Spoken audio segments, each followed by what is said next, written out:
Hello guys, good morning. আজকের ব্লগটি শুরু হচ্ছে বুদ্ধ পূর্ণিমা উপলক্ষে হরিনাম কীর্তন।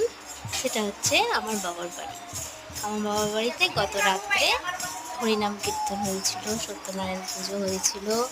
তার সাথে সত্যনারায়ণ প্রসাদ সেটা দিতে পারলাম না। হরিনাম কীর্তন হচ্ছে, তার সাথে সেবা হচ্ছে, নরনারায়ণ সেবা দেওয়া হচ্ছে। এভাবে পাশে থেকেও আরও কিছু করতে থাকবো আমরা। তোমরা সবাই কমেন্টে জানিও কার কার বাড়িতে বুদ্ধ পূর্ণিমাতে কোনো অনুষ্ঠান, কোনো ভগবানের কোনো অনুষ্ঠান রাখা হয় কি হয় না, প্রত্যেকেই আমাকে জানাবে কমেন্টে।